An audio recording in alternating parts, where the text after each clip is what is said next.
bienvenue dans cette nouvelle vidéo du chantier des Max. Nous sommes de retour sur le chantier avec beaucoup d'énergie. On a pas mal de choses à faire. On va commencer par installer la VMC dans le faux plafond au niveau des toilettes, puis on va pouvoir fermer ce fameux faux plafond et on va enfin débuter les finitions au niveau des contours de fenêtres. On va vous montrer tout ça. Mais avant, on vous présente le sponsor du jour, Surfshark. Et oui, Surfshark, vous commencez à les connaître, c'est un VPN qui permet de sécuriser vos données quand vous surfez sur internet. Et là, je suis dans mon canapé, en tout cas dans ma tête, j'imagine que c'est mon canapé. Et quand je regarderai ma télé, je pourrai accéder à plein de programmes différents, puisque je vais faire croire à mes équipements que je ne suis pas forcément où je suis. C'est-à-dire, si je suis situé en France, je vais faire croire à ma télé que je suis situé aux États-Unis pour avoir accès à un nouveau catalogue Netflix, par exemple. Le gros avantage, c'est que vous pouvez aussi partager votre compte à l'ensemble de votre foyer, donc autant d'équipements, téléphone, ordinateur, télé, que vous voulez, ça c'est super pratique. Et là je suis sur mon bureau imaginaire, en tout cas ce qui sera un jour mon bureau, et quand je serai sur mon bureau, je pourrai réserver mes vacances, mes billets de train, mes nuits d'hôtel à des prix avantageux, puisqu'il y a de la discrimination par pays sur les prix, c'est-à-dire que vous ne payez pas forcément les mêmes prix si vous êtes situé en France, en Allemagne, en Angleterre ou que sais-je, et avec Surfshark vous avez la possibilité de changer justement ces pays-là pour avoir les meilleurs prix, les meilleurs tarifs. Et ça c'est une bonne chose. Si vous aussi vous voulez tester, on vous met un lien dans la description, il y a quelques mois gratuits, donc de toute façon vous ne risquez rien, c'est sans engagement. En tout cas merci encore une fois à Surfshark de soutenir notre chantier et nous on attaque tout de suite.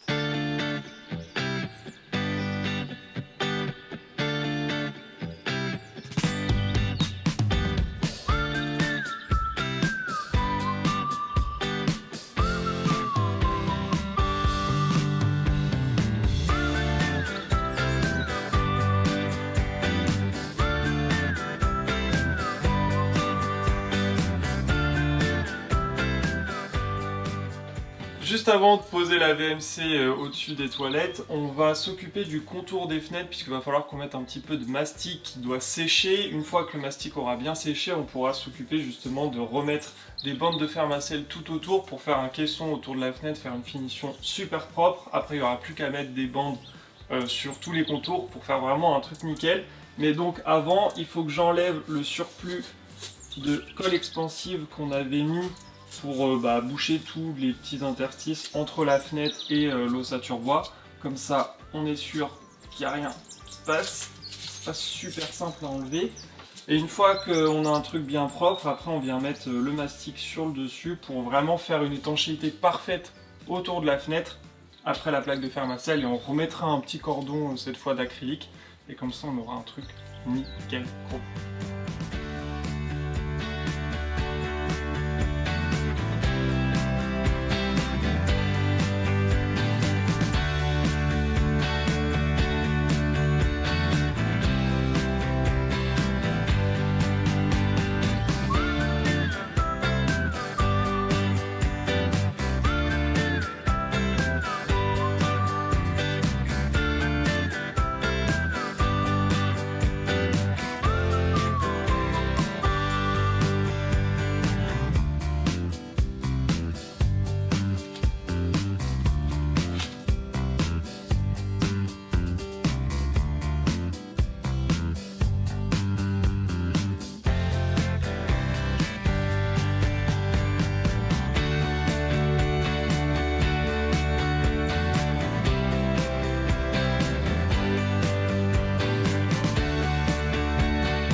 Et voilà une VMC installée, et comme vous le savez, on n'a pas de comble au niveau du plafond, donc on a dû ruser pour essayer de cacher cette VMC dans le faux plafond qui se trouvera au-dessus des WC. Du coup on va perdre quasiment 10 cm par rapport au reste de la maison en termes de hauteur sous plafond, mais bon, dans les toilettes c'est pas très grave. Disons qu'on est le plus souvent du temps assis que debout quand même.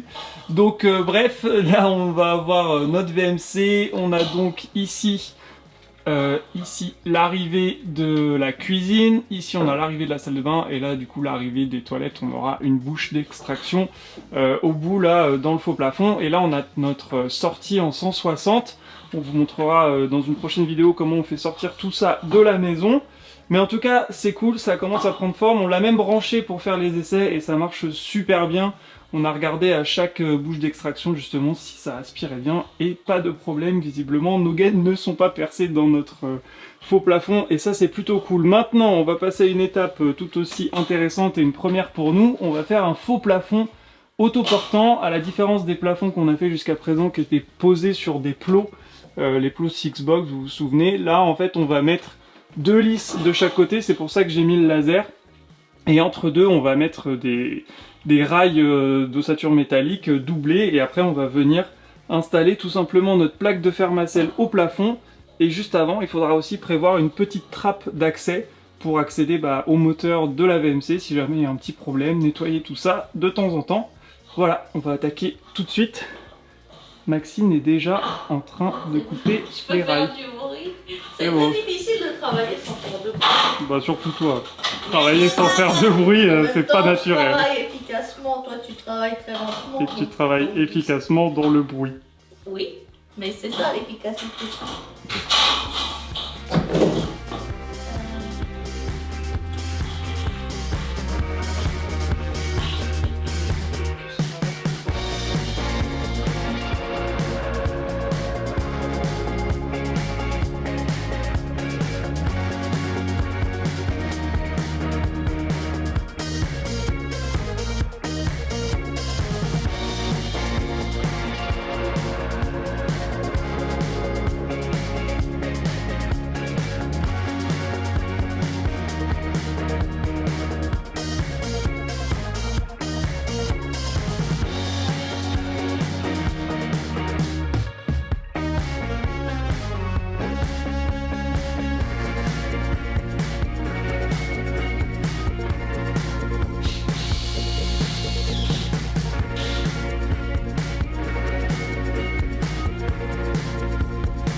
Et bah, une pièce de plus qui se termine tout doucement.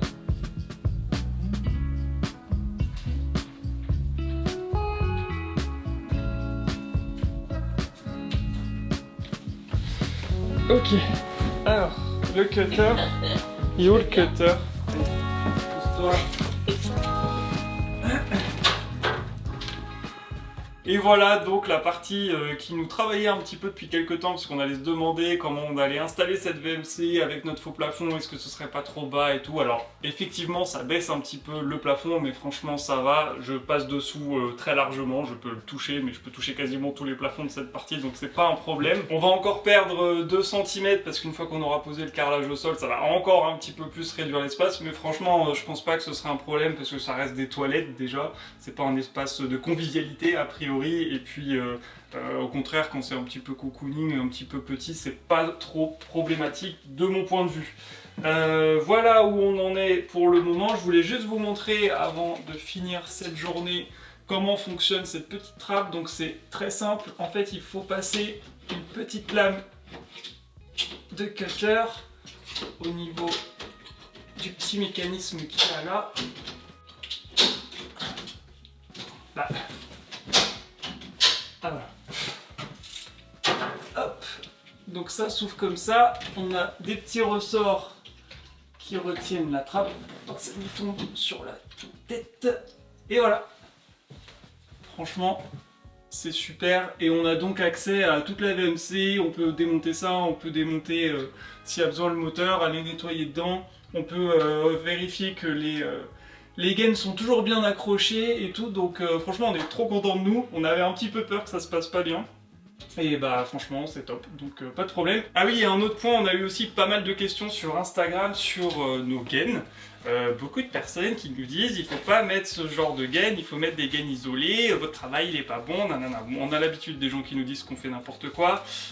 Sauf que sur ce coup là, on est quand même assez sûr de nous. En fait, on peut tout à fait mettre des gaines VMC non isolées à partir du moment où elles sont toutes dans l'espace chauffé de la maison. En gros, l'ensemble de nos gaines de VMC passe toujours dans nos faux plafonds. Donc quand on va chauffer nos pièces, le faux plafond va être à peu près ou quasiment à la même température que le reste de la pièce, donc il n'y aura pas de différence de température et donc il n'y aura pas de condensation qui pourra se former. Il faut par contre obligatoirement des gaines isolées à partir du moment où votre VMC, vous l'installez dans vos combles, donc dans une partie de la maison qui n'est pas chauffée, et la différence de température quand la VMC va aspirer l'air et va le ressortir, là ça va forcément créer de la condensation, donc c'est assez mauvais pour le coup pour le moteur de votre VMC, et puis même ça peut faire un petit peu d'eau dans vos gaines, c'est quand même pas terrible. Donc faut considérer que les espaces techniques qu'on a ici, ils sont à proprement parler au sein de l'espace chauffé de la maison, il n'y aura vraiment pas de différence de température, et on n'aura normalement pas de condensation qui va se former. On est presque plus dans la configuration d'un appartement classique plutôt que d'une maison, puisqu'on a tout mis à l'intérieur de l'espace chauffé, et comme on a zéro comble, vous l'avez vu, on a des toits cathédrales, toutes ces parties-là sont complètement isolées. Donc logiquement, pas de problème, on peut bien mettre des gaines classiques, normales, qui sont quand même renforcées pour éviter que ça se déchire, mais elles ne sont pas isolées. En tout cas, on a avancé selon notre planning établi aujourd'hui, ça c'est plutôt une bonne nouvelle. Maintenant, on va pouvoir passer, enfin demain, parce que là il est quand même tard, on va aller se reposer, mais demain on va pouvoir attaquer les contours de fenêtres, on vous montrera tout ça en détail. Restez avec nous.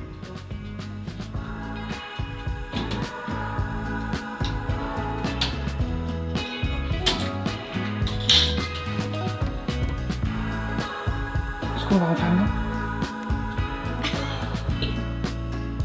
Moi aussi je peux faire ça.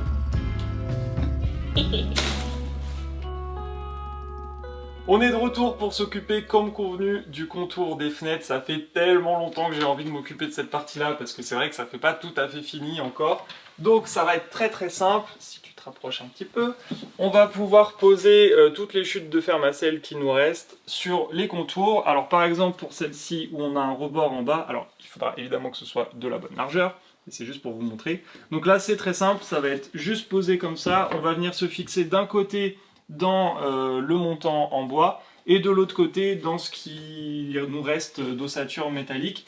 Donc là c'est facile parce qu'on a une fourrure qui est ici, et pour les côtés ici on va devoir rajouter des petites cornières d'angle à l'intérieur pour pouvoir fixer. Enfin de toute façon on va vous montrer tout ça au cours de la journée, mais j'ai trop hâte de voir ce que ça va donner. Normalement ça devrait commencer à finir un petit peu les pièces, on va vous montrer ça dans la journée.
bien voilà un premier contour de fenêtre de fait, et franchement pour une première on est déjà super fiers du résultat. Donc vous l'aviez vu, on avait laissé dépasser les plaques en fait tout autour.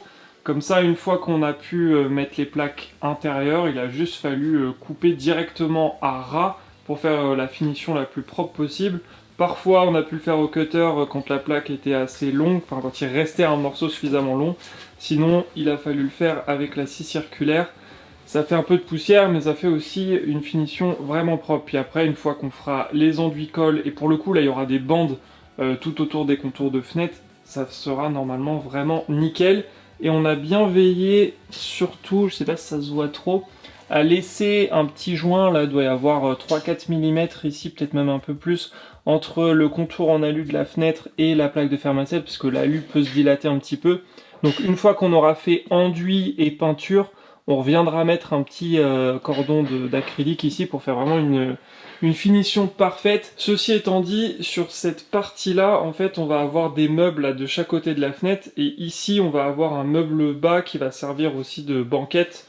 Ça va être pratique par exemple pour mettre nos chaussures avant de partir ou pour les enlever en rentrant. Bref, mais en tout cas, on va mettre une planche du coup qui va continuer sur la partie fermacelle ici et qui va vraiment aller en butée de la fenêtre. Comme ça, on aura un truc vraiment nickel jusqu'au bout. Et puis, par contre, on a quand même fait du fermacelle en dessous parce que ça nous fait une isolation vraiment nickel. Voilà, ça ferme vraiment tout le mur autour des fenêtres. Bref. En tout cas, on est content du résultat. Ça me fait penser aussi que on avance sur l'intérieur, mais on n'a toujours pas fait les contours de fenêtre à l'extérieur. Vous voyez le bois là qui est encore visible. On a tout ce qu'il faut, mais on n'a toujours pas pris le temps de le faire. Je pense que ça attendra notre emménagement, on fera ça un petit peu après, c'est pas très urgent, c'est vraiment juste esthétique. Du coup, cette fois c'est bon pour la fenêtre, la grande fenêtre du couloir, et on va pouvoir s'attaquer maintenant aux deux grandes fenêtres, en tout cas les plus hautes, mais les plus étroites aussi, du couloir. Voilà, ça va commencer déjà à finir un petit peu cette pièce.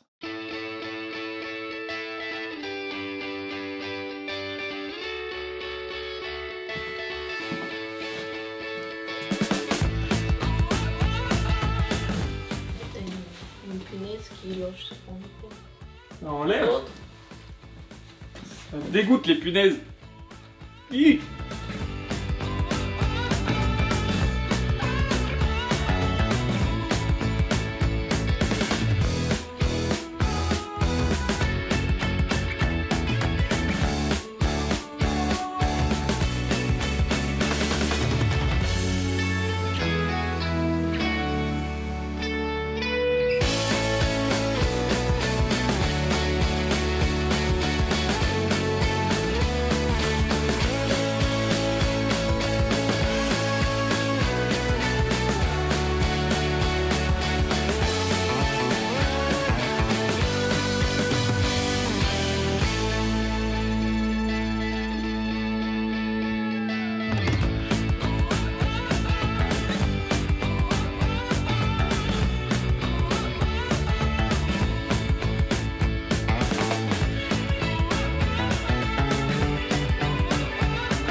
Vraiment dire qu'on a bien avancé, comme on le dit souvent là, sur nos contours de fenêtres. On a eu à peu près toutes les mésaventures qu'on pouvait avoir, des plaques qui se fissurent, des trucs qui rentrent pas, qui sont tordus, des vis qui se renversent, bref tout. Et pour couronner le tout, on s'est pris des grosses averses, donc on a dû tout rapatrier à l'intérieur. Et on n'a pas trop envie de couper le fermacelle à l'intérieur de la maison avec la scie circulaire, tout simplement parce que ça fait beaucoup trop de poussière et du coup c'est un peu la galère. Et avec le cutter ça ne fonctionne pas parce que le cutter on l'utilise quand vraiment on fait des découpes assez larges. Là comme c'est des bandes assez fines, ça risque de casser. Bref, donc on va passer à d'autres choses, c'est pas grave parce qu'on a plein de chantiers en cours, on ne vous dit pas tout, mais on va vous donner un petit aperçu de ce que vous allez pouvoir voir dans les prochaines vidéos. Ici, vous voyez des cartons de carrelage. Il y a du bazar. Par contre, ça, du bazar, c'est une constante, il y en a absolument partout dans la maison. Ici, dans la salle de bain, vous voyez des choses pour la salle de bain. Beaucoup de choses. La salle de bain est remplie de ce qu'il y aura dedans, mais tout est dans des cartons pour l'instant, mais on vous montrera tout ça évidemment en détail un petit peu plus tard.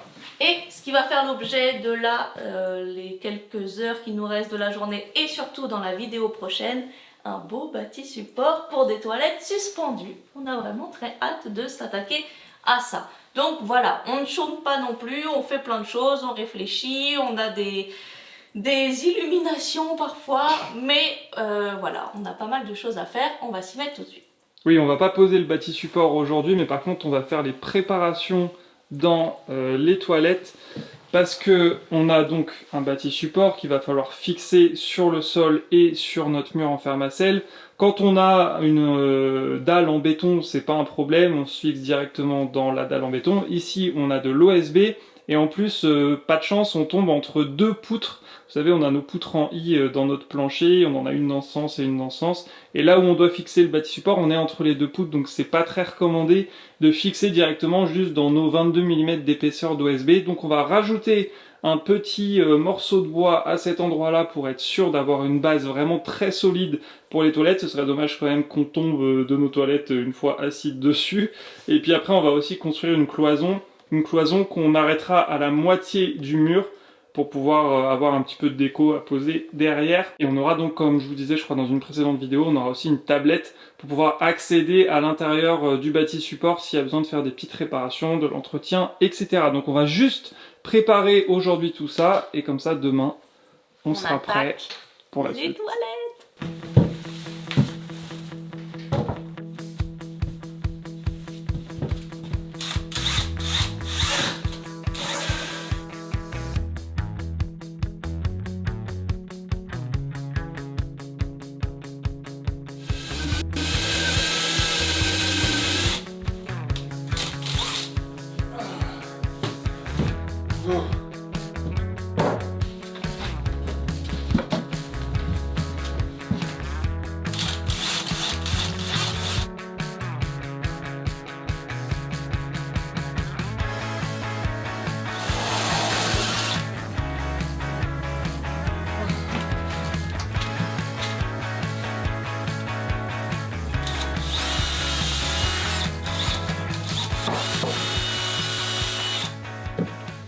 Voilà.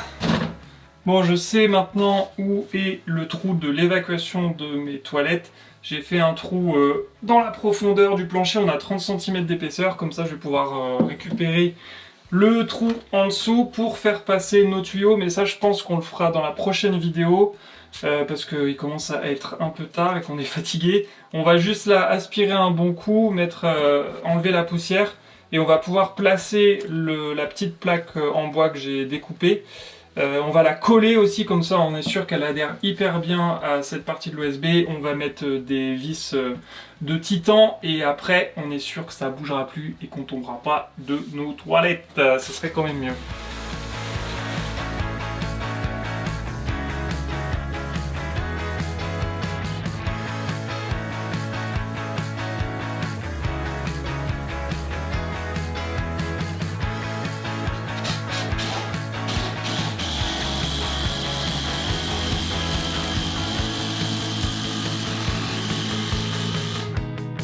Bon voilà, je pense qu'avec ça, ça devrait aller. Plus après, il va y avoir les grosses vis du bâti lui-même.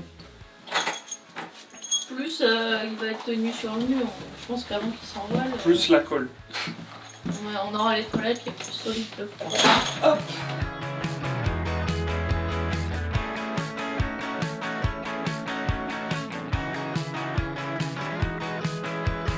Et voilà une nouvelle vidéo qui s'achève avec un beau trou pour faire ce qu'on a à faire dans cette pièce. En tout cas, on est trop hâte d'avancer sur les prochaines étapes. Dans la prochaine vidéo, on va donc monter le bâti support, on va mettre toute la cloison du bâti support, on va fermer tout ça.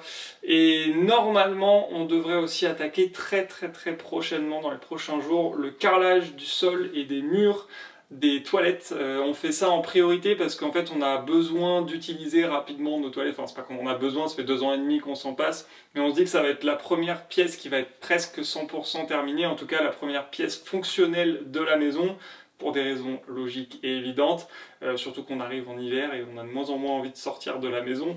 Bref, en tout cas, on va avancer sur toutes ces choses-là très prochainement. Merci encore une fois d'avoir regardé cette vidéo jusqu'au bout, ça nous fait vraiment très plaisir, donc n'hésitez pas à mettre un petit j'aime, un petit commentaire, à vous abonner aussi, c'est un énorme soutien pour cette chaîne. Oui, il faut que j'aille chez le coiffeur, vous êtes des dizaines à me le répéter dans les commentaires. Allez, si la vidéo elle dépasse les 5000 j'aime, promis, je prends rendez-vous chez le coiffeur, et je vous dis à la prochaine. Salut! Manger croquettes, Cusco? Allez. Oh, c'est dur la vie.